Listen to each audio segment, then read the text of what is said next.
ईमान ने अपनी ढोलकी पर और असद की ढोलकी पर सेम ड्रेस पहना। दोनों ड्रेसेस में से कौन सा कलर आपको अच्छा लगा? क्योंकि सिर्फ कलर चेंज था, बाकी सेम वही डिज़ाइनिंग थी, कोई फ़र्क नहीं था। ठीक है, इस पे बात करेंगे। और ईमान की लुक को बहुत ज़्यादा पसंद किया जा रहा है जी, ढोलकी लुक को भी और मेहंदी की लुक को भी बहुत ज़्यादा पसंद किया जा रहा है। ईमान की तारीफ़ों के पुल बांधे जा रहे हैं। जिस वीडियो में ईमान नज़र आई है, वहाँ वहाँ पे ईमान की तारीफ़ों के पुल बांधे जा रहे हैं। और अनकरीब आप देखेंगे कि ईमान जो है वो अपने हस्बैंड से भी ज़्यादा फेमस हो जाएगी। ठीक है, लेकिन मुझे एक चीज़ का बहुत ज़्यादा अफ़सोस है, वो मैं आगे आपको चल के बताऊँगी, उस पे भी बात करेंगे कि मुझे किस चीज़ का अफ़सोस है। अभी इस ड्रेस के ऊपर बात करते हैं जी। ये ड्रेस जो है, ये भी ईमान पे बहुत जच रहा था और ये जितने ड्रेसेज़ इसको मिल रहे हैं, ये सब अपने डिज़ाइनर जो हैं इनको दे रहे हैं, ठीक है, अपनी प्रमोशंस के लिए, क्योंकि खुद ईमान ने अपनी वीडियो में बताया है। तो लिहाज़ा कोई ये ना कहे कि वही इतना महँगा ड्रेस भट्टी ने अपनी बीवी को लेके दिया, तो ऐसी कोई बात नहीं है।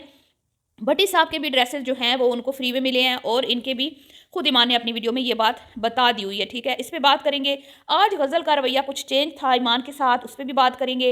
और इकरा कमल की ढिठाई देखें कि किस तरह वो ईमान को बोल रही है कि आप मुझसे मिली नहीं अपनी शादी के बाद। मतलब कि यार, हद होती है, तुमने उसको इन्वाइट किया, क्या तुमने उसको शादी के बाद उसको दावत दी कि आओ हमारे घर हमारे साथ लंच या डिनर करो?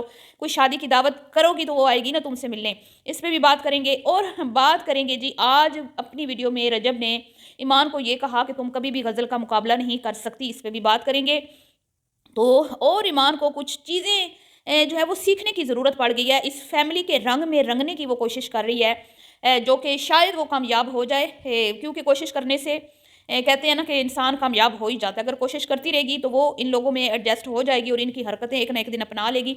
और वो वक़्त दूर नहीं है कि अगर वो इस फैमिली में सर्वाइव कर गई तो वो एक दिन मतलब कि भट्टी को एक टक्कर दे सकती है। मतलब कि जिस तरह की उसके फ़ोटोशूट्स आ रहे हैं, अपने भाई के साथ वो सोशल मीडिया पे नज़र आ रही है, तो आने वाले दिनों में खतरे की घंटी बज चुकी है जी।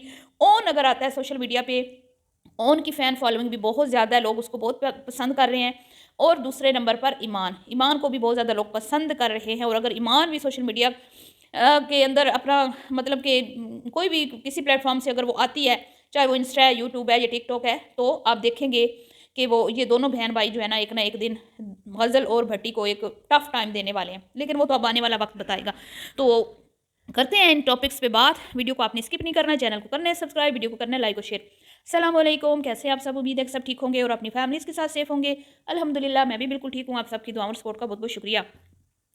तो एक बात मुझे समझ नहीं आई ईमान की।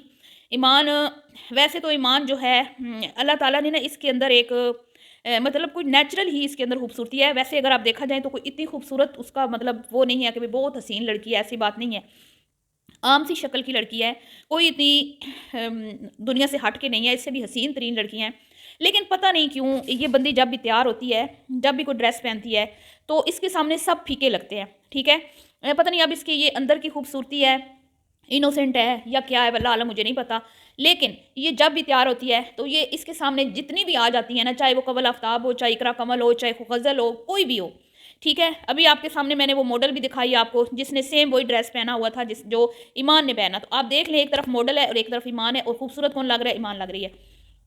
तो ये बात है कि ये बात इसके लिए बड़ी ही एक, मैं कहती हूँ ना, अच्छी चीज़ है कि ये बहुत ही प्यारी लगती है जब तैयार होती है तो। अब जी बात करते हैं कि गज़ल ने क्या सोच के ड्रेस सेम वही पहना। मुझे नहीं पता कि भई इसको शायद ये ड्रेस दोनों मिले हों, इकट्ठे मिले हों जब इसकी था इवेंट अपनी शादी का, तो हो सकता है। या फिर जिसने ये येलो ड्रेस इसको भेजा था, जिस डिज़ाइनर ने, उसी से दोबारा से ईमान को ये इतना पसंद आया हो कि ईमान ने कलर चेंज करके उसको बोला हो कि मुझे सेम डिज़ाइनिंग में वो ड्रेस चाहिए। तो ये हो सकता है। लेकिन मुझे समझ नहीं आई कि सेम सेम की क्या ज़रूरत थी? डिज़ाइनिंग चेंज भी हो सकती थी, स्टिचिंग बेशक वही होती, लेकिन ऊपर जो डिज़ाइनिंग थी वो चेंज हो सकती थी। बहरहाल उसकी चॉइस है, वो कुछ भी पहन ले, अच्छी लगती है। जैसा कि मैंने कहा, आज की वीडियो में गज़ल का कुछ रवैया मुझे बेहतर लगा। गज़ल की वीडियो में ईमान का के साथ जो गज़ल का रवैया था वो मुझे बेहतर लगा। अगेन ईमान की फैमिली को किसी भी व्लॉग में कोई इतना ख़ास नहीं दिखाया गया, ना तो रजब की वीडियो में, ना ईमान की वीडियो में। अब कल भी यही हुआ था कि वो आए हुए थे, लेकिन क्योंकि वो वीडियो में इतना उनका कम छोटा-सा क्लिप था कि मुझे समझ नहीं आई, मैंने वो स्किप कर दिया और मुझे पता नहीं चला कि ओन और उनकी वालदा जो हैं, वो कल ढोलकी में शामिल थे। तो वो मुझसे मिस्टेक हो गई। लेकिन आज मैंने तमाम यूट्यूबर्स की वीडियोज़ देखी, तो मुझे इकरा कमल के व्लॉग में उनके भाई और मदर उनकी नज़र आ गई।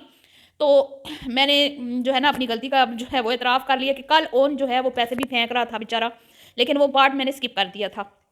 तो बहरहाल जी वो आ रहे हैं और अपनी बहन को बहुत ज़्यादा वो स्पेशल फ़ील करवा रहा है और अपनी बहन के लिए बहुत ज़्यादा इमोशनल हो रहा था, मतलब सैड हो रहा था। और वो कह रही थी ईमान कि मैं अपने भाई से वीडियो कॉल पे बात नहीं कर सकती, मैं अपने भाई को बहुत ज़्यादा मिस करती हूँ, बहुत ज़्यादा प्यार करती हूँ अपने भाई से।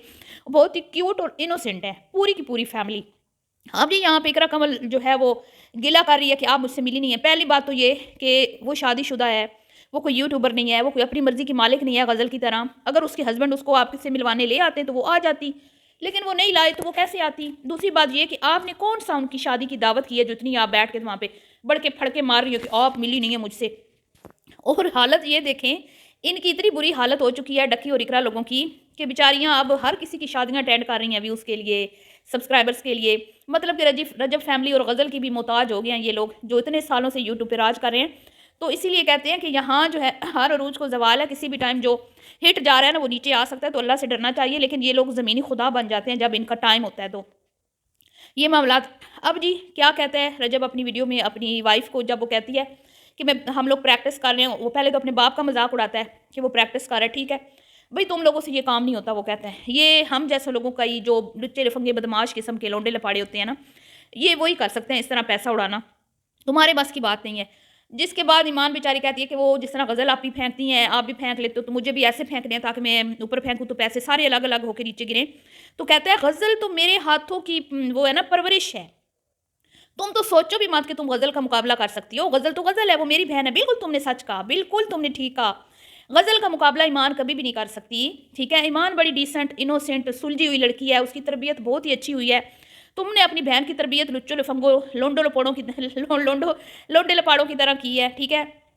और वो अपनी मनमानी करने वाली है और ऐसा कभी हो नहीं सकता कि उसके आगे किसी की चले। जैसे तुम्हारे यहाँ सामने किसी की नहीं ना चलती, तुम्हारे सगे बाप की नहीं चलती, तुम्हारी सगी माँ की नहीं चलती, इसी तरह किसी की जरूरत नहीं है उसके आगे कोई बोल के तो दिखाए। और वो कुछ भी कर सकती है, किसी को पप्पियाँ जफ्फियाँ कुछ भी, ठीक है। और मतलब उसके लिए हर चीज़ जायज़ है, जैसे तुम्हारे लिए जायज़ है ना। तो ईमान तो ईमान का तो वो लेवल ही नहीं है ना, ईमान तो उस लेवल तक जा ही नहीं सकती बस। अब जी मैं आपको बताऊँ कि ईमान की जो मतलब ईमान के सामने सब फीके लगते हैं, जितने भी लोग हैं सब फीके लगते हैं। ईमान है ही ऐसी। अब मुझे नहीं पता कि अल्लाह ताला ने उसको मतलब उसके अंदर एक नेचुरल जो कहते हैं ना कि एक कशिश है, उसके अंदर एक कशिश है। हालाँकि वो कोई इतनी खूबसूरत नहीं है, लेकिन उसकी अपनी एक कशिश है और वो सोशल मीडिया पे एक्टिव है। ऐसा नहीं है कि वो एक्टिव नहीं है। उसका शोर भले उसको इग्नोर करे, भले उसको नीचा दिखाए, भले उसको टोंट मारे कि तुमने मेरे सूट जो है वो गंदे मंगवाए हैं, ये मंगवाए नहीं है, या मेरे कपड़ों का ख्याल नहीं किया आपने, या आप खुद तैयार हो गई हो, खुद आप अपने अच्छे कपड़े पहन के रेडी हो गई हो। फिर उसको ये भी दिखाना कि हाँ, मैं तो कुछ भी पहन लूँ, मैं हसीन लगता हूँ। हालाँकि ऐसी कोई बात नहीं है। ईमान के सामने रजब साहब कुछ भी नहीं है, कुछ भी नहीं है। तालीम देख लें, तरबियत देख लें और मैनर्स देख लें, और उसके बाद वो जो मीडिया पे किस तरह प्रोफेशनली काम किया जाता है, वो सब उस लड़की में ना गुण हैं, ठीक है। मैं सपोर्ट नहीं कर रही, मैं नहीं चाहती कि बच्ची जो है वो सोशल मीडिया पे एक्टिव हो, लेकिन वो है, तो मैं उस हिसाब से बात करूँगी। तो इतना उसको उसने बार-बार कि ये देखो मेरी बुड्ढी ने, ये देखो मेरी बुड्ढी ने, ये देखो मेरी बुड्ढी ने। और लास्ट में भी अपने व्लॉग में यही कहा कि मैं सोहना लगदा पिया, हैं मेरे कपड़े सही लगदे पे ने, ए मेरी बुड्ढी ने वेखो अपने पा के आ गई है, ते मेरे एवें गंदे गुंदे उसने देखे नहीं कि कैसे हैं। मतलब कि एक कपड़ा आपको डिज़ाइनर भेज रहा है, ठीक है। इंसान के माइंड में ये चीज़ नहीं होती कि भई हम अनपैक करेंगे तो उसमें से जो ड्रेस है वो गंदा निकलेगा या दाग वाला निकलेगा। माइंड में यही होता है कि न्यू ड्रेस है, फ्रेश होगा, साफ-सुथरा होगा। बहरहाल अ, उस बंदे की आदत है, उसकी नेचर है। जैसे उसने आज डोगर को कहा कि भाई तुझे आज सज़ाए मौत होने वाली है जो तू तस्वीर लेके बैठा हुआ है। मतलब मुसलमान होके ये बात करना, और उसको फिर कह रहा है कि या गेम कर रहा है। अस्तगफिरुल्लाह नऊज़ बिल्लाह। मतलब ये बंदा कभी भी सोचने से पहले तोलता नहीं है, हमेशा बोलता है, बस बोलता है, इसका बोलना इसका काम है। और फिर इसको कुछ समझ नहीं आती कि मैं क्या बोल रहा हूँ, हैं, और फिर वो मैच हार गए। वाओ! क्या बात है, क्या बात है। अब जी बात करते हैं कि अगर अगर ओन और ईमान भी सोशल मीडिया पे अपना एक चैनल बना लेते हैं, चाहे यूट्यूब पे, टिकटॉक पे, तो वो वैसे लाइव तो आता है इसका भाई, लेकिन वो बड़ा डिसेंट तरीके से मैच खेलता है, उसका इस तरह नहीं होता। ये चीखो-पुकार, गाली-गलौज, गंदी पनिशमेंट्स, इस तरह का उसका कोई सीन नहीं है। वो मतलब आपको पता है वो किस तरह के बच्चे हैं, उस हिसाब से वो कर रहा है। वो भी कर रहा है, काम कर रहा है सोशल मीडिया पे, ठीक है? शॉर्ट वीडियोज़ भी कर रहा है, टिकटॉक भी कर रहा है, इंस्टा पे भी एक्टिव होगा। और गज़ल भी, गज़ल ने भी तमाम ड्रेसेस के फ़ोटोशूट करवाए हैं। ज़ाहिर बात है कपड़े सारे फ्री में थे। डिज़ाइनर फ़ोटोशूट के बगैर तो फिर आपको नहीं ना जाने देते। उन्होंने अपना लगानी होती हैं, ठीक है? रील्स बना के इंस्टा पे। तो नहायत ही खूबसूरत और डिसेंट तरीके से वो फ़ोटो सेशन करवाती हैं, फ़ोटोशूट। और अगर वो भी किसी प्लेटफ़ॉर्म से एक्टिव हो जाती है, तो भई भट्टी साहब के लिए तो खतरे की घंटी है, ठीक है? खतरे की घंटी बज। तो अब मुझे नहीं पता आने वाले दिनों में गज़ल की तरह ईमान भी चैनल बनाएगी या नहीं, ओन बनाएगा या नहीं। लेकिन अगर ये दोनों काम करते हैं तो बड़ा अच्छा ये काम करेंगे। बहरहाल अब बात करते हैं जी कि मुझे अफ़सोस किस चीज़ का हुआ। मुझे अफ़सोस इस चीज़ का हुआ कि मुझे कहीं पे भी कपल फ़ोटो सेशन नज़र नहीं आया, ठीक है, फ़ोटोशूट नज़र नहीं आया। वो अपनी अम्मी और भाई के साथ मुझे उसकी पिक्चर्स कुछ नज़र आई और एक आधी मुझे बट्टी के साथ नज़र आई है, इसकी अम्मी, भाई और ये खड़े थे, लेकिन मतलब कि एज़ ए कपल इनका कोई फ़ोटोशूट मुझे अभी तक नज़र नहीं आया, जिसकी वजह से मुझे बहुत अफ़सोस हुआ कि होना चाहिए था। बहरहाल जी, ये थी आज की वीडियो पसंद आई हो तो लाइक शेयर कीजिएगा। अल्लाह हाफ़िज़।